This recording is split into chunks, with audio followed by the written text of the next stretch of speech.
complexe scolaire Petite Thérèse de la congrégation des Sœurs de Sainte-Thérèse de Bukungu à Kinshasa procède aux inscriptions des nouveaux élèves pour l'année scolaire 2021-2022 dans les classes et options ci-après. Maternelle, cycle complet, 3 ans, 4 ans et 5 ans. Primaire, cycle complet, de première en 6e année. Éducation de base, 7e et 8e année. Humanité, scientifique, première année, 2e et 3e année. Pédagogique, première année des humanités pédagogiques. Littéraire, première année des humanités littéraires. Commercial et informatique, première année des humanités commerciales et informatiques. Confiez-nous vos enfants pour une formation intégrale. Hâtez-vous car les places sont limitées.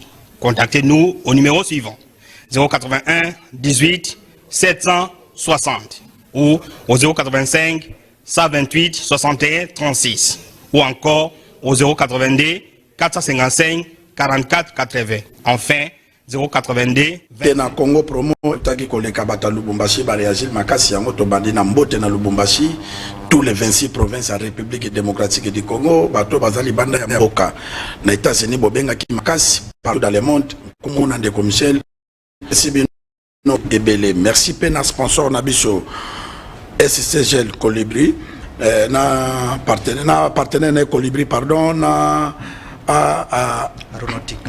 aéronautique. Vraiment, merci pour la sa confiance. Congo Promo. Congo Promo, ya lelo, tokolo ba vraiment mingi to yambe invité monen. Yango to profiter que lokola to yambe photo tout na mituna oyo eloba maka na cité parce que Congo Promo azwaka oyo na se atie yango na mesa po ete kama te ya bato kotambola ndenge ba marche salama kasoki pa na biso eza ko salama tokolo belela lelo ndenge mokonza mboka aza kotambwisa mboka tokolobelela lelo batu o babundaka pona IDPS lelo soki baza ko se retrouver bomesano ya Congo Promo nazalaka nga moko te tolaka na ndeko Michel ndeko Mbote nkumu Mbote pe na bato baolanda biso. Merci ndeko Michel nalobaki na bino ke toyambi invité monene toyambi invité vraiment monene papa Bomanza bokulaka Mbote ndeko mopanzi sango soki na benge bokulaka parce que azali moto ya province Équateur yemoka ko se présenter pa na bino bokulaka Jean-Baptiste Bomanza oza nani parce que bato bazolanda yo balingi bayeba yo natondo botondi mingi ndeko mopanzi sango otuni soki naza nani naza un des notables ya Grand Équateur yo moko uti koloba ya mibale naza cofondateur pe au cadre ya UDPS nakanisi bino bozali bapandisango boza ba témoin depuis un certain jeudi 18 novembre 2020 na tango ya concertation mokonzi mboka yambaki ngai bilili bilekaki nakanisi bolandaki yango tosolaki na ye malamu lokola za compagnon de lutte na ngai totambola na ye mwa mingi tokenda te na mbandaka soki nayaki ata na babilili awa bafoto tozokita na aéroport nji ya mbandaka na avion ye wabora na mama Bazaiba na Jean-Baptiste Mwampata na baninga mosusu ebele alors tango tosololaki ye lokola mesana kobenga ngai ka jibe albibe jibe sikoyo yo zonga na parti nga na bise na bi président oui na sina okaki mbela wana naza kozonga na sololaki pe na secrétaire général abi d'accord osoli na secrétaire général mais il faut pas remettre à demain ce qu'il faut faire aujourd'hui yo tango ozokita wana bapanzisango baza annoncer retour na na parti. Voilà comment les choses se sont passées. Peut-être Batomusu Bakoki Komituna. Retour pourquoi? Retour parce que Nazala qui victime. Il y a complot à ba mercenaires liquidateurs. Bao Bazala qui n'a qu'à tirer parti. Heureusement qu'il y a Bazala qui n'a qu'à tirer parti. Parce qu'il y a eu des personnes à un moment donné, du point de vue popularité, ce que l'on fait docteur Etienne Tshisekedi de Wamolumba et Zalanga. Moi, j'étais l'enfant chéri. Il y a président Tshisekedi, il y a eu des personnes. J'étais le porte-parole national et à partir Wana. Donc, na koti na mwa détail wana po nana limbolela bino epai wapi nazali sur le plan politique naza na kati ya UDPS d'abord cofondateur UDPS bakeli yango le 15 février 82 nga na kotaka na 1984 2 ans seulement papa pona ko choma ina munoko balobo ko kakanzala to kimaka non pona nzungu etoki non motazolo baboye aza moto alokuta pe aza moto ya moyibi nga nazalaki victime ya jalousie. Tout le monde est témoin bato baza objectif baebitina et puis tango ba jaloux wana ba mercenaire liquidateur ba poussa kinga na porte à sortie oyebi ke bien avant makambo ane salama ndeko mopanzi sango batinda kate motuke bomangai mais nzambe alingaka te. J'ai été épargné par Dieu. Donc UDPS ndenge ezali wana na fondation na yango brique na ba mwelo a bomanza eza na kati. Vous ne pouvez pas parler histoire de l'UDPS sans citer le nom de Jean-Baptiste Bomanza. Donc, na bundi mingi, une bonne partie de ma jeunesse, a sacrifié yango na UDPS. Mon salaire, j'étais chef d'agence d'une entreprise. C'est à cause de l'UDPS que nazala ki lisusu na mosala wana te. Donc, motoyo akoloba biloko andenge wana za moto ya yebi UDPS te et puis aza moto motema likundu, moto motema likunya. Ndeko Michel. Merci. Donc, au Mutuno Tuni, Ndeko Bomanza, Ezanzalate, moi je confirme ce qu'il est en train de dire. Aza Bato Babundeli IDPS. Aza Bato Babundeli IDPS. Na ba condition où c'était très difficile. Na ebi batneli ba moleka ba chabani ainsi de suite. Alors, waliza na ngoni nité, waliza bato bazolo. Alors, tous on a nos passés trop vite pour Bundeli IDPS, mais départ na yo na IDPS. Oui, que ezaki à partir de 2006 na élection 2006 eza yo maman Eve Bazaïba situation ezaki que IDPS a côté élection té alors batunyo so IDPS bazaki sima ya ba monique bon et un vide s'est créé le vide s'est créé bato ba na MLC ba ke soutenir Jean-Pierre Bemba na premier tour parce que IDPS aussi il y a des cadres de IDPS na ba militaire IDPS ba kende ko soutenir MLC parce que ba monique élection ezaki inévitable yo pour kende na nini wana expliquez-nous bon pour le big ba traite na bato basali yo mabe ainsi de suite mais jeunesse alikambo utaki à partir départ na IDPS à partir pas départ mais plutôt aller soutenir Jean-Pierre Bemba na ba élection ezaki payote ezaki mama Bazaïba ezaki pena professeur de Dindo osali malamu ndengo tuni mutuna wana il faut bato lokola biso tozana na bomo baye ba vraie histoire politique ya mboka et vraie histoire politique ya UDPS. Eve Bazaïba avait démissionné na UDPS. À cause de Kanangaï, elle est encore en vie. Je vais vous donner l'historique. Un jour, Babengi, des hauts responsables de la UDPS, l'ambassadeur à Belgique na époque wana, ils se sont fait accompagner na maman Eve Bazaïba. Bakekuna, ba installé bango, ba komi koze l'ambassadeur aya. Ambassadeur à Koti, likambo liboso abani batake pa ya ba haut responsable wana. Voilà anenin 2006. Ka pembe na ba élection. Pembe na veille ya ba élection. Tango ye à Koti abandi ko attaquer bango. Abi me bino boyebi ke bozwa ba engagement na biso non seulement la Belgique mais l'Union européenne. On vous a demandé de faire taire votre porte-parole là. Faire taire qui? Bomanza. Vous savez, du point de vue politique et sécuritaire, quand on demande de faire taire quelqu'un, il y a plusieurs scénarios.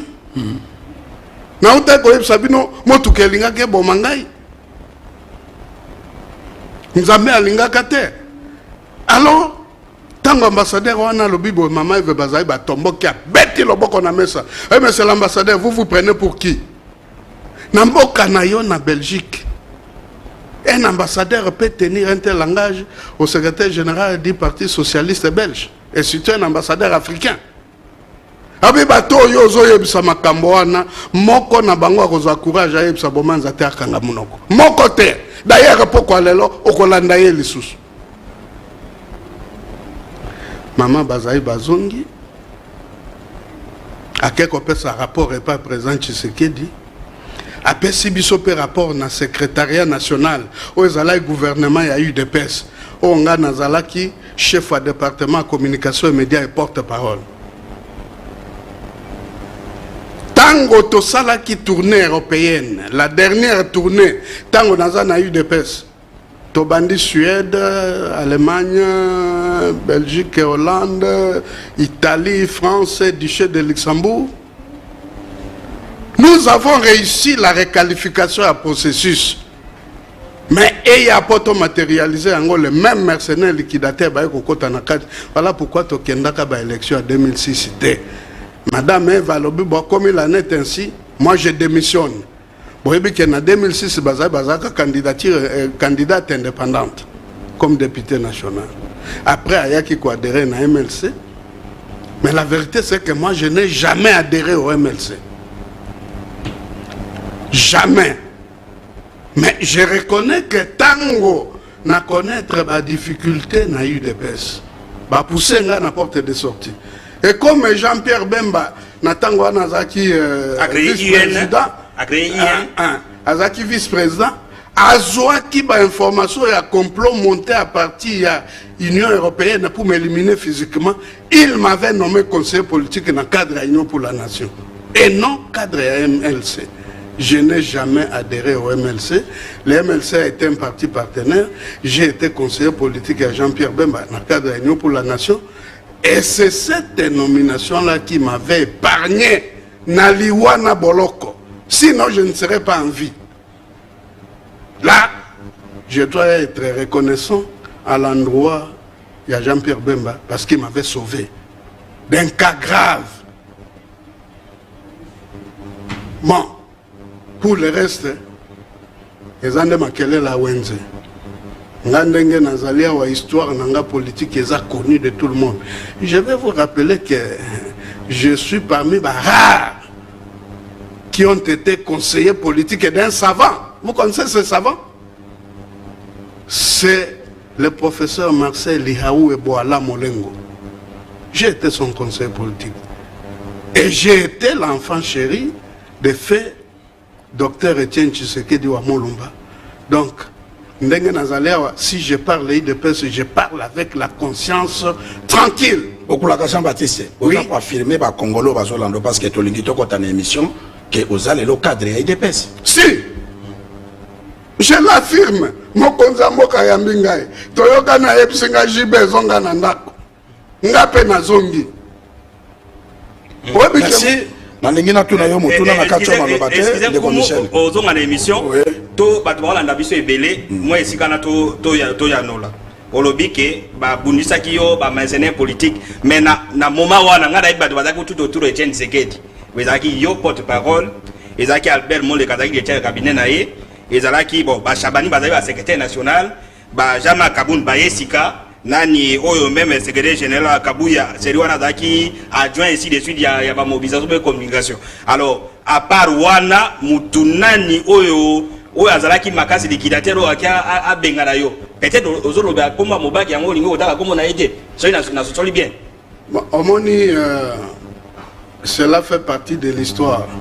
Tango nga naza koloba ba mercenaire liquidateur ba miyebi na boy Kotanga komba bato pour ne pas provoquer un faux débat. Bipai na koya kosala bango publicité alors que basi bakundami politiquement. Beaucoup la kamobanza biso la yambi yo lelo na Congo promo na biloko oyo to lingi to kota na entrée émission za 4 IDPS munene lobby lundi que la saison gi. Mais gratuité batebele baza kondima beba mususu baza koseka que wapi yango parce que to futaka ba minerval. Yo étant que cadre IDPS des alliés partis au pouvoir, on a quoi assurer ma paranini parce que classe les autres ont à lobby lundi. Chikanga avant de répondre à Motuna wana, je vais commencer par un cri de cœur. Merci. Na début au présenté comme un notable à Grand Équateur. Oui. mais makambo eza koleka na grand Équateur tozonga kuna na lâché nano yo particulièrement na ville mbandaka ezopesanga motema mpasi oyebi kela masasi ebeti na mbandaka bato bazoki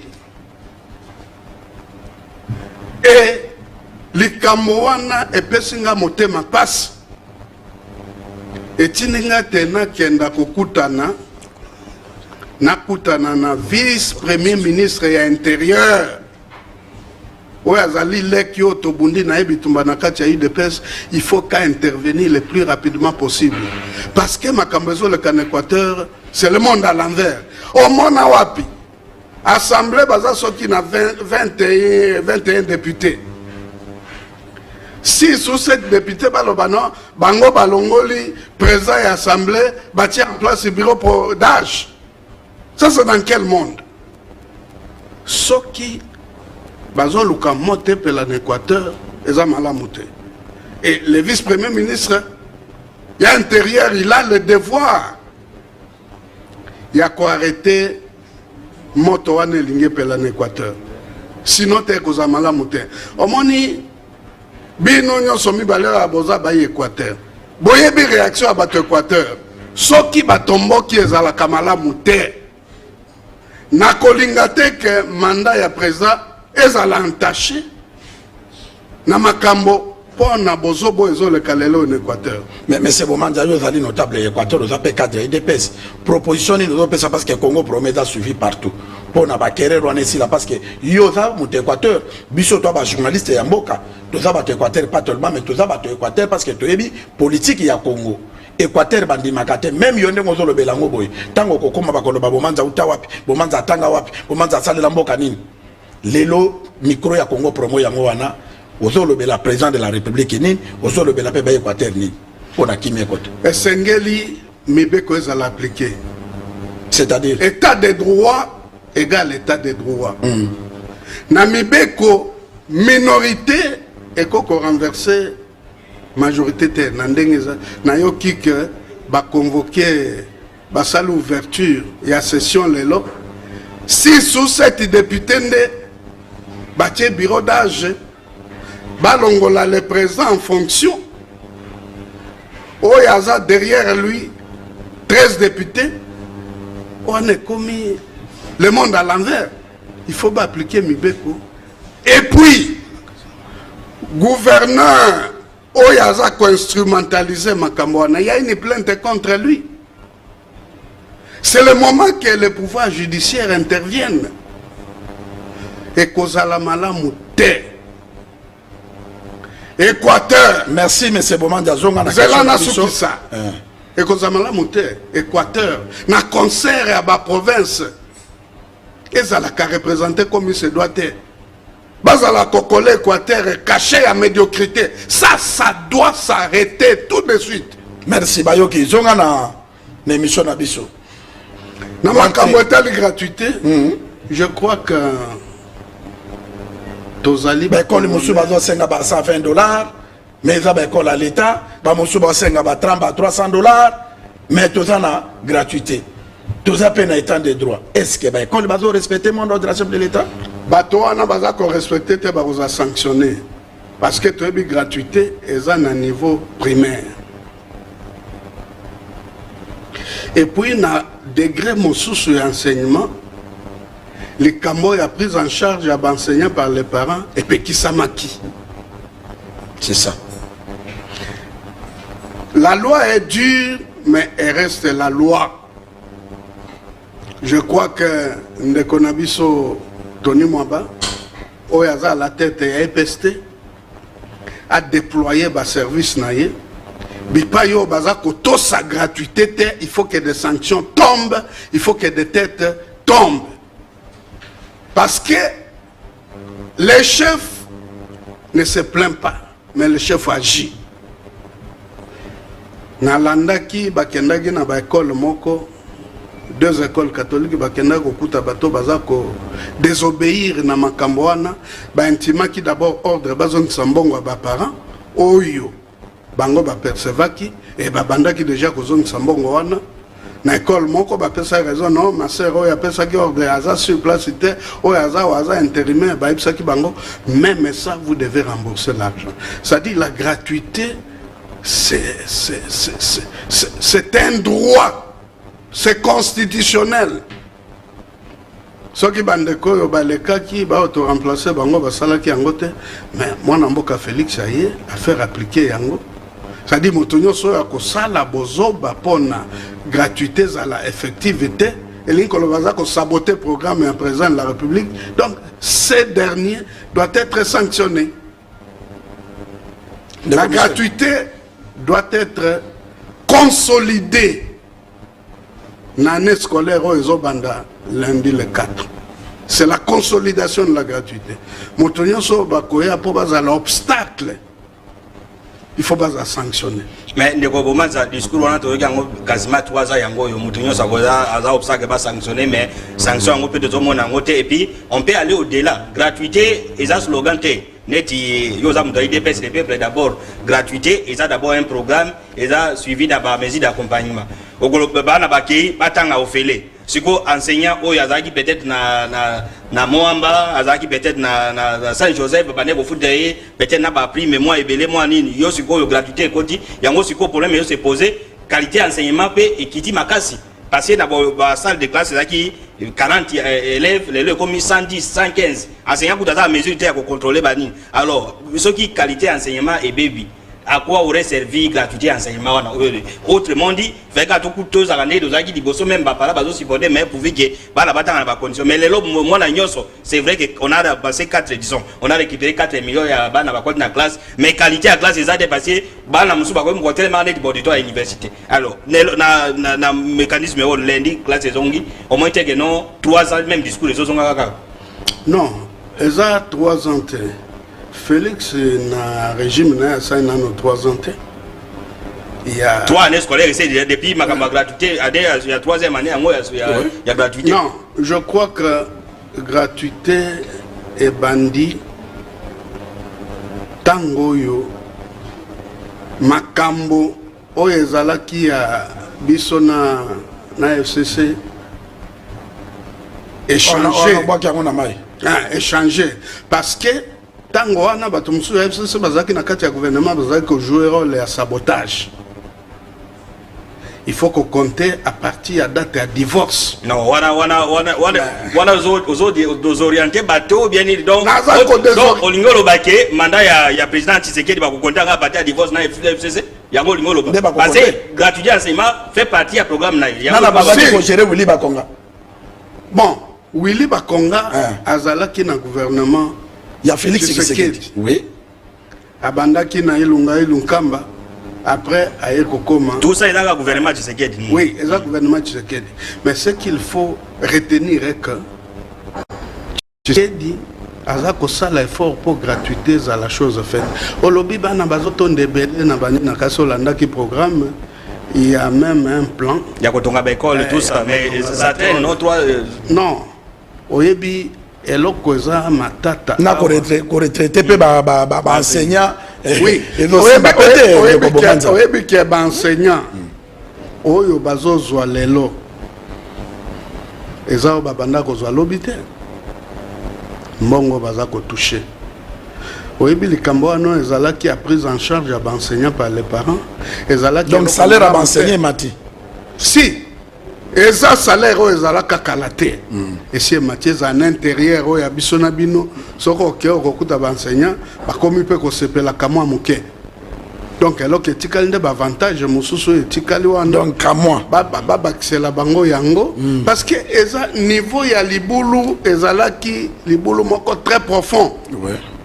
Mais le Congolais c'est-à-dire ils demandé c'est salami makambo ya keno du bout profond et ça sur la sens on trouve des solutions. Non, mais on est en train de trouver des solutions. C'est ça. Mais histoire a dit papa Wemba ba changer kangote bango batimo la biso mabulu il fallait to kunda yango to kunda to bima na surface pour makambo et banda kotambola na ndenge longo bani et je crois que il en sera ainsi. Avant que soit malobato si ça pas aussi ma gratuité au lobby que si mais ministre il y a pété un tika autour le cabinet parlement alobi na mbongo ba kata biso aram et contribuer na gratuité enseignement. Autrement dit, bakadi biso mbongo unité, donc c'est-à-dire ba para ba comme ko futa Minerval, donc bazo ko ko futa Minerval. On m'a dit que c'est gratuité, on na bana pe parce que na bana ba téléphone. Bana comme supporter enseignement na bango ko na ram. Parce que ministre mdalobi yango. Toyoki yango lobby nga moko na landa ki plénière wana te. Tozela tango ministre akoya ko répondre na ba question ba député. Ndenge ba ko clôturer. Oh ministre alobi yango wana ke mbongo ezwa 25 millions et participer na gratuité, c'est-à-dire toké on va plus loin pour dire que bana ba ngoma ba supporter. Toyoka na malamu pandisango. Ngai na matoyo ya ngai na yoki yango te. Lobby je veux me faire violence pour Nalanda. Réponse à ministre. Ponas a convaincu que effectivement c'est ce qui a été dit. N'a me faire une idée et n'a réagir après. Ndé comment ça na comprendre lobby que oyebi yangote, mais est-ce que oyebi te que lelo bato ba lobby liberté ya kotambola ya bato basala ba marche et dans les sociétés donc oyabino et l'équipe même époque à Kabila. Parce que bazo benda opposant bilamba bazo sala boye or kebino pe bautaki na monde wana mais bo libéraliser te bo lekinde kutu Kabila ndenga bandaki ko beta ba opposant fimbo ko sala boye mais bino bo zikutu ko lekaye c'est faux et archi faux ko pesa nga kombo ya opposant ba beti fimbo bato balobi yo za mopandi sango mais ba je dis ko sala mawa la muka ba bango journaliste ba beti na télévision ba dingo ba beti ko confrère na biso kana malamu vérité ezaka la muka ba pekisa ki atambola te oza ba pandi sango boza l'objectif la muka ba yebisa ki na o ya liboso le 15 wana alobino lokwa ba veneme zali ebele ba rentrée parlementaire pe manano au sala marche na yo 2 jours après 48 heures après ba pekisa ki yangote et o ezala qui prévu le mercredi passé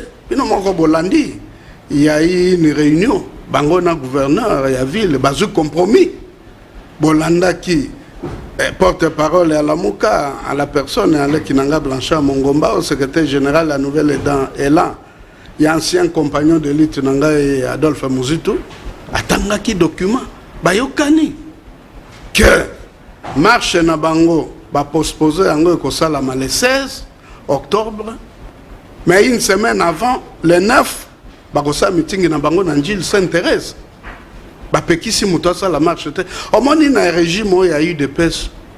Tellement que nous avons souffert na babrimade, on ne peut pas empêcher Batoba Tambola, ba manifester mécontentement na bango ou bien makambo bazanango, lui de pêche ne peut pas empêcher. Donc, ma qualification, même ngai, mais c'est moment ça. Ma qualification, oyo bato bazo pesa, il dépêche que azongeli kutu koleka ndenge nzalaki Kabila. C'est faux. C'est faux. Et ça le kuta na tu kopesa. Et ça le kuta ndeli tozonga nano, c'est-à-dire que même méthode ya Kabila, c'est-à-dire que so image ezali inspecteur la police akoloba que non so qui attroupement 5 personnes bazali ba kobenga na bango. C'est ce qui a été utilisé discours ya Sera Kabila. Yango to koyoka ngo chaque jour même so image salami. Marche yo lobi o ba pusi oui. Bongo salamaki ya la muka. Donc même méthode de police va déployer, marche pour ça la matin, Covid ainsi de suite. Même méthode, ceux qui opposition à marché, moi bah parti satellite et à pouvoir et la même marche pour que pas péquer ça. Côté opposition pas péquer ça bango mais président de l'Assemblée nationale a ça na kanu kasa abedi meeting à na scène na nini. Donc la différence on ne sent pas entre époque à Kabila na époque alors qu'on a vu Sabino que UDPS n'a pas héritier Afdel Bazan na même école politique était. Bango, bakwela biso lokola suki na soupu. Ils n'ont pas été formés politiquement. Et biso toko copier bangote. La vérité c'est que na marche oyo oya le 15 wana maire et à ville après ça kaba raison. Au Monica on est républicain. Il faut pas koyoka. Mais yango tolo bango ba raison na c'est sur les raisons au kimuda bana ko pesa ga yango ngobilazo pesa donc eloka si ba raison les mais pourtant marche ezaka ke osali o informer ba raison ya kanango kaka soko tangi tango akimbuta na tango ya lelo e banda ko za toujours na ba entretien entre maire et la ville, n'a pas organisateur et à marche. Alors que quand on est républicain, tant qu'on a besoin d'engagement, il faut qu'on respecte l'engagement. Jusqu'à présent, dans le régime, il y a des lots. Bapekisi na no moto a marché te. Tango yo au lobby général kasonga lobby soki attroupement à plus de 5 personnes bako kanga bango. C'est parce qu'en ce moment-là le gouverneur a autorisé de gouverneur a postposé tenir en marche. Dans 48 heures de marche ko salama. Mais avant d'atewana attroupement et salamate. C'est aussi ça le fonctionnement de la République. Avant d'être on a été mon marche des inspecteurs de la police abi so ils une personne va cause la batambola te ça avant te et jour ya marche. Non parce que jour wana ezala qui les sous retenus le 15. Mais il y a un autre c'est-à-dire que même système il y a Kabila, même il y a Félix c'est pas comme ça. Non. Kabila Tshisekedi. Oyo kombo ezo bandana ka oyo ezo bandana te. Sont deux personnes différentes. Oh, il y a une plus grande université politique qui a Congo.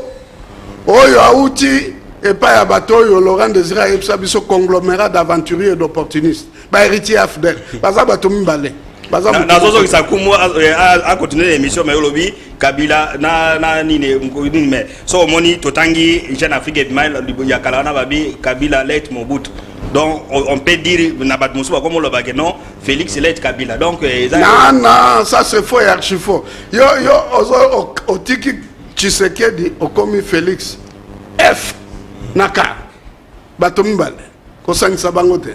Merci mais c'est moment d'andemo za ko soutenir les PS mais margué aux liaté parce que ça a fonctionné mais banda Félix Tshisekedi dans le pouvoir nini ko ikolo balelo na ba congolais changement nini oyo et memi banda arrivé à Félix Tshisekedi en tant que président de la République démocratique du Congo, ni ne changé beaucoup na biso ndemo comme c'est que école monene population a gagné na ni. D'abord l'état de droit. Yo bino boza ba panzi sango. Tozala kiawa. IGF a créé depuis 1987. Bino boyoka kombo ya IGF. Azala kakawana. Ou bien Zalaï Kakawan. Félix Yaye a kundoli IGF. Ce qui est comme Batonio so baza ko simba ba institution amboka et comme pona asimba mbongo ya l'état a komi ko banga IGF akoya.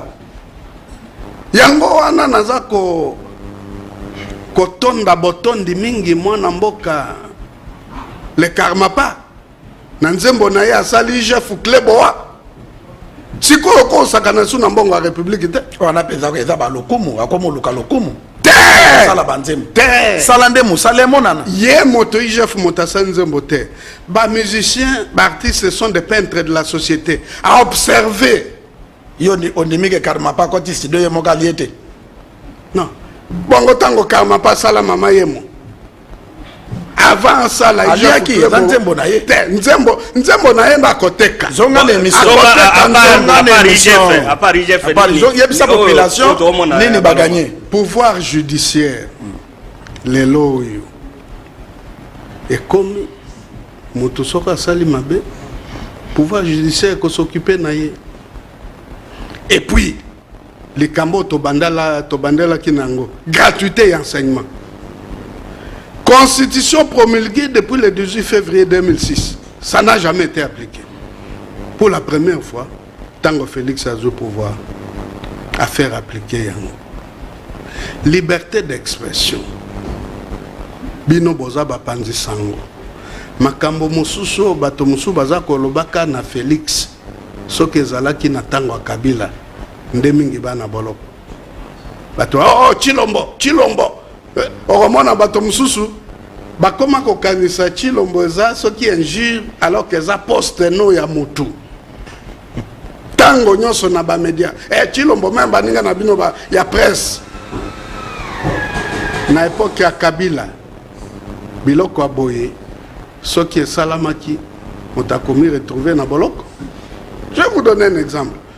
Ngai oyo boloko ya suka na kota Soukabila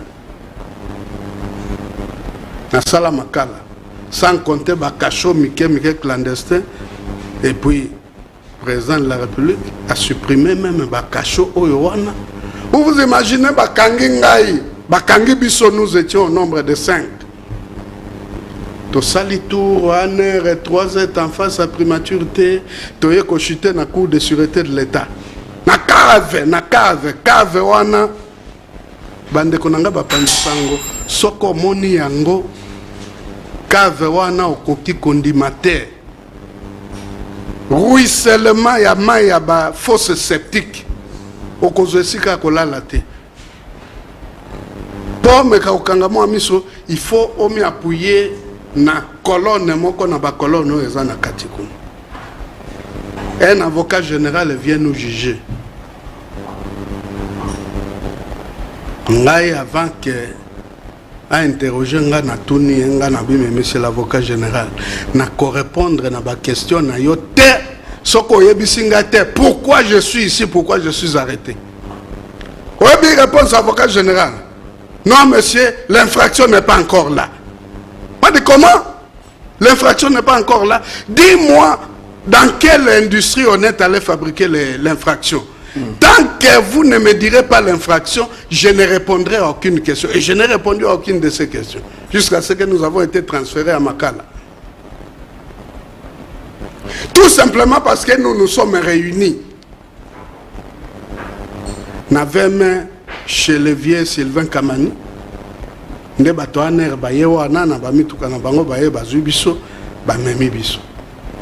aujourd'hui, tout le monde a la liberté de se réunir. Même pour critiquer Félix. Donc, nous sentons qu'il y a déjà changement dans notre pays.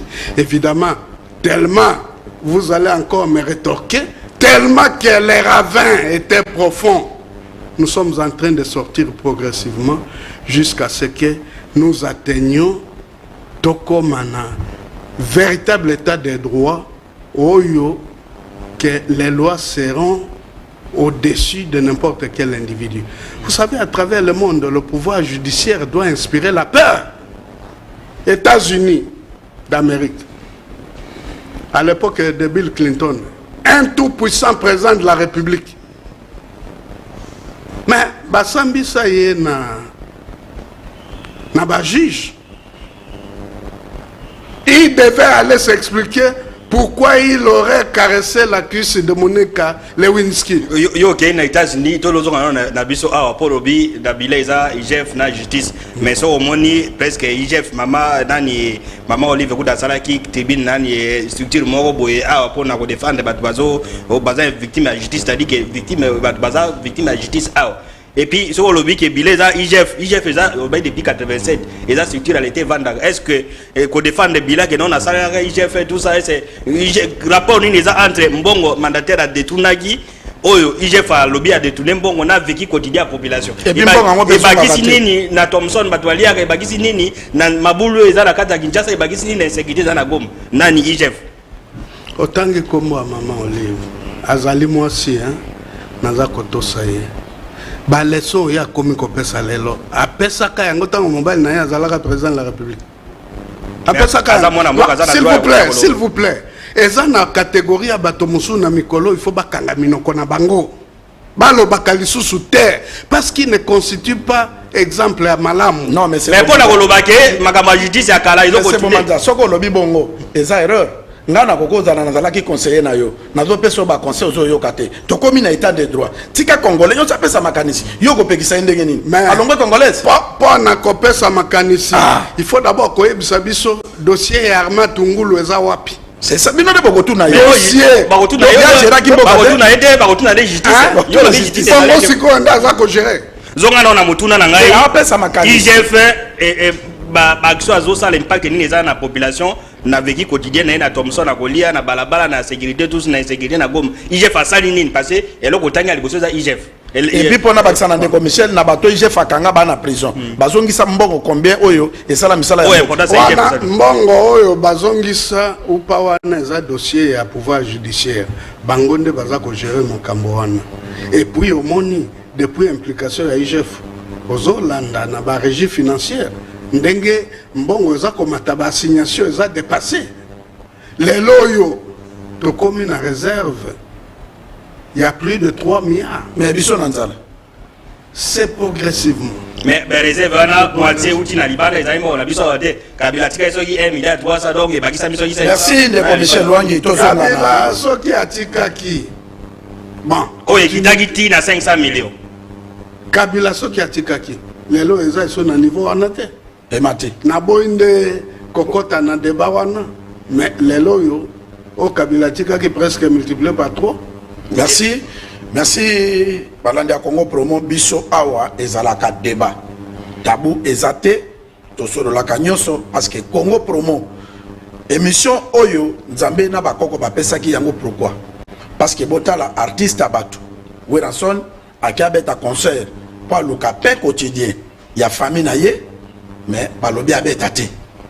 Et awa tozo yamba tous les cadres pour na kolobela politique ya mboka na biso ndenge invité na biso tukoloba ke tozana état de droit oui Félix Tshisekedi Tshilombo soko zolobelela mboka akotinda mutu derrière te pa kanga là il a raison tozolobelela nyonso awa po mutu ayeba droit na ye mboka ezotambola ndenge nini awa eza lokola soki mutu aza na fièvre ok pa munganga bakotia hotel thermomètre batala fièvre eza na degré nini soki eza na 40 batia mai na mutu po na fièvre ekita ndeko Michel totala na régie pour na bato ebele baza kobenga ba réaction na bango ba soki bakoyela biso papier wana ya régie totala ba réaction ya bato balobi nini simboka comme ça tozongela monsieur Bomanza monsieur Kota pesa ndeko Michel soki bato balobi wapi merci nkumu da nani leta na tangana no moi idée yaka donc Congo promo toza ouvert na moto nyonso eza débat républicain ya kotanga que le muta aloba donc moto nyonso tendance soso alekaka na émission oyo donc namoni Elvis abengi na Kamina Louise na Bafwasende Paul na Kasongolunda Ogi Moindo na Butembo alors nazui question ya ndeko oyo Henri abengi na Kikwita bi DPC mode avec la mort de Tshisekedi n'est-ce pas ça na raison parce que tout ça dit IDPC on répondre à mon coup répondre na on a yé na Reda Kikwit IDPC kufa na papa Etienne Tshisekedi non c'est faux et archi faux namboka na moko pas y a atteindre message wana IDPC est sur place mais ça la députée Bounade c'est ça aussi existe ça pas des que nous avons élu vous savez la manière dont les élections se sont passées depuis Banda est-ce que yo yebi kenga na député Gomé à 2 reprises 2011 Eli Gomé 2018 Eli Gomé au sala ne va dire ko la goboy Kabila bana ko linga te kenga na siège na parlement c'est ça la raison de Michel continue bon nani donc continue mais tout na méthode tout kana na sens ya Ri na Kikwit yo lobby kuna na Kikwit IDPC ezali mais réalité za ke IDPC c'est dit un grand parti politique na Congo mais IDPC tout ça température ya ba élection ya ba parti politique eza ba élection IDPC auti ko kena ba élection à moins de 40 députés ndeto omona awa ndenge makamango zokende secrétaire général président mandat intérimaire ba pofo Tshilombo bazoyoka na tête tout ça bino pe ba mususu peut-être yo lobi ozongi mais peut-être kuna bandimaka yo te tout ça na contexte au grand parti politique na ba élection en 2023 est-ce akokoma na 40 ou bien akokita na 40 ndenge nde omona passé de kwa bengi na Kikwiti en tout cas il ne sent pas IDPS et puis na moni ndeko moko pe na bafwase nde akoya ko tourna mais to soka na réponse wana non le baka nyoso ba en 2023 IDPS a reçu la majorité dans le Parlement. Il y a kosomba te ndenge banyo kwa. Il y a kosomba te. Ngai ozoyebisa ngai naza kuna eloko pe nazui ezate te. Ngai le combat était que l'UDPS accède au pouvoir. Tango mokonzi mboka pa ya fandi. Akomi lobela ke bon sikoyo na esika oyo Jean-Baptiste Bomanza compagnon de lutte na ngai akotia ngai. J'ai encore l'espoir. Parce que à côté de mais on sait que on géré parti ça Jama Kabund na Kabuya est-ce que Mutuneti yo est-ce que Mutuneti nani Valentin Mubaki est-ce que Mutuneti ou bien banda zongi ou bien monyoso est-ce que yo assure que Mutuneti Jama Kabund ou bien Kabuya a dit que non na tia kombo ya Jean-Baptiste Bomanza a omona oye ko ambrouiller ko sala yi non je crois que d'abord Augustin Kabuya za leki oyo évoluer qui na Jean-Marc ayaki koya ayeko kuta biso mais Augustin Kabuya na on a évolué ensemble. Oyebi, je vais peut-être vous faire une révélation. Quand en ce moment-là, moi je me faisais appeler la poubelle de la République. Ça dit bon soto un régime on a des documents compromettants. Tant que bazo a kotike langai. Naza ko multiplier, naza ko pesa mususu na Augustin, l'actuel secrétaire général, Azako Panzango à travers les pays et à travers Kinshasa. Il n'y a aucun problème. Depuis, nga na zongi na parti. Nakuta na kanaye Augustin Kabuya. Jean-Marc, tosi tokutani une fois. Naye. La vérité c'est que baza balek yoyo. Merci. Est-ce qu'il y a une politique qui est au Foukamela Moutou? Mais ça va bien. Il n'y a pas de problème. Donc, mon ami qui est courant de chez Zabien, parce que Banda Yozongi, Banda Concertation, Tilelo, Yo cadre, IDPS, IEP cadre, beaucoup de temps, une fois. Alors, Augustin Tokuta, je crois, 3 ou 4 fois. Mais le problème est beaucoup dans les actes politiques. Il faut servir à IDPS. IDPS est dans le pouvoir. Oui. C'est quand même conservateur. La question, il faut la rectifier. Moubake, assis à ça, la partie naïe. IDPS le peuple. Après ça, il y a un combo IDPS le peuple. Naïe. Yo dans la Yozongi na IDPS. Ozongi na ndako. Boris Abafuasende a dit à quoi aurait servi les 37 ans de l'IDPS passé et elle copie. Donc IDPS c'est tout ce que Kabila a fait. Merci. C'est faux. Je dis faux et les commissaires continentaux ils ont ça qui exemple biso tobimi na école monene université politique ya IDPS bango baza ba héritier ya Fidèle bato ya conglomérat d'aventuriers d'opportunistes oyo Laurent Désiré Kabila pesaka bango kombo. Merci. Ma question c'est alors Jacques Durban, où sont les vrais cadres de l'IDPS? Ceux qui sont là ne sont pas des vrais cadres. Merci. On répondre Nathan Moukena mot de la fin na yo. On dirait comme benga bino bato akala bambonga mabende. Est-ce qu'il y a IDPS bino basien? Vous avez se retrouver parce que les lobazo lobelake bangonde IDPS ya sikabato bazu pouvoir. Ba benga bino bambonga mabende. Ozo lobani. Non, Nayoki Nano Moto, parmi ceux qui dirigent le parti, à Lobi Makamboana. Mbongo Mabende Ezalakate. Et son Mamagaliso et le côté, vous allez la maquiller la poche. Mais Bangonde va sous pouvoir. La vérité, c'est laquelle? Na fondation, Oye Salamaki qui est Bango, Bayako Bakisao ya Bango. Bisonde Totiaki Fondation. Est-ce que yo navi yo ko wanga na fondation?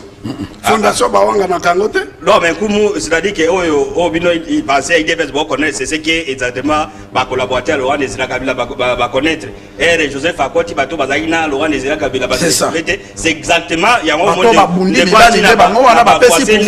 donc c'est normal ça dit ba même je pense pas que Jean-Marc Kabundi il y a Vandi Acho Pembeni, ou bien Mobaki, ou bien Nani. Donc, c'est-à-dire, c'est votre histoire, vous appartenez au passé, mais malheureusement, premier secrétaire général, il y a IDPS au pouvoir. Problème, c'est la vérité, Zach. Même le président de la République, qui est notre compagnon de lutte, il est conscient qu'il y a des gens qui sont encore là, qui ne sont pas servis, qui doivent être servis. Batopé bao baza ko gérer parti ba yebi pe yango. Parti eza lokwa baloba bomengo ya papa. Eza bomengo ya maman te. Tout le monde doit se retrouver. Merci. Na koloba par exemple. Par exemple. Nous avons de la fait commission concrète. Merci à sponsor Nabiso SCGL aéronautique na collaborateur na ye Colibri. Vraiment merci pour la Nabiso confiance. Papa, M. Bomanza, 1 minute, il y a mot de la fait. Oui, na linga na le babo, na makambo etali UDPS, siko tozako kenda vers ba élection na 2023. Toutes les forces doivent être fédérées. Na ba oyo yo za koloba soki bana ba komo benga ba mbongo mabende discours à lokuta wana, il faut que les partis soient fédérés. force nous se retrouver de sorte que en battant les rappels des troupes tokenda na ba élection dans le cadre d'un nouvel ordre tokenda ba élection et puis le président de la République est pas allé a bien très bien que le parti exige que tout le monde se mette d'accord avant qu'on aille aux élections de 2023. Et puis, dans le cadre de l'Équateur, Grand Équateur ou bien Équateur à partir je parle de l'Équateur particulièrement comme province. L'Équateur va s'enrôler là. Merci. Il ne se retrouve pas. Merci. Ndeko Michel. Bon, tokomi na suka topesi papa Guy Fontes mbote SGR aéronautique na Colibri partenaire na ye bokende na ndolo bokende parti bo voyager et puis ba les amis ebele ndenge baza confiance na société wana. Alors ndeko yo toloba idesu ya mokoto. Alors tozi numéro ya mutu moko abengi biso de nani ya affaire humanitaire. Bon, mutu moko apesa observation que non tozaki parti pris tout ça et ala ngoli parti pris te. Ba pesa biso numéro ya mutu affaire humanitaire to bengi ye avec azala voyage akopesa biso ba élément sur réalité ya ba dossier moko. Donc tozaki parti pris te semaine koya tokoya koloba makambo so dozui directeur ya affaire humanitaire akopesa biso so biloko ba pigme koma ou e koma te. Merci Ndeko Michel nga pena ko conclure na loko wana pona koloba ke. Batu bayebi makambo oyo biso ndenge tozo travailler. Tozalaka na mutu te tozo travailler pour na mboka chef abato nyoso na mboka oyo es Antoine Félix Tshisekedi Tshilombo yende azo gérer biso nyoso oyo biso topesaka bambote tosalaka musala discours de l'état tolekisa kwanga est-ce que koloba ke discours wana tolekisa ngo poto zwaki mbongo te journaliste avivaka na ba information toza pona peuple ya Félix Tshisekedi tango tozui information que mbongo ekendeki ekitaki boye tokosite soko lingi to peso bref tokopeso ke mbongo ekitaki na mbanda ke ekitaki na twapate biloko basombaki eza na ba dépôt soki tozui ba vieux ya ba humanitaire tokomi na mokoto biloko wana eza na dépôt tokoki kozala corrompi na ndani biso tozo sala musala pona mboka na biso ekende liboso lokola ba mboka nyoso ndenge etombwama Congo promo eza pona ba mbongo moko te mutabenga biso apesa biso mbongo loin de là tozo sala musala to sengi na ndeko oyo abengaki biso plateau yango oyo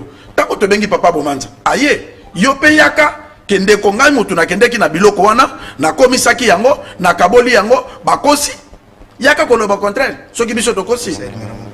Donc c'est ça papa Bomanza plateau yango yo mbalasi moko ya pona tuno ba question ezali ebele donc na pesi vraiment balandi nyoso ya Congo promo mbote partout dans le monde nkumuna de commissaire base balé bakangaka mabokete na kopesa. N'oublie pas de dire merci à Jésus qui t'a laissé vivre jusqu'à ce jour. Une année de plus, pas fait ta caca. Aujourd'hui c'est ton jour, nous nous sommes des idées de te faire le bonheur que tu mérites. Tu vaux tellement pour nous que le monde est sans le dire avec exactitude. Nous mettons tout ensemble.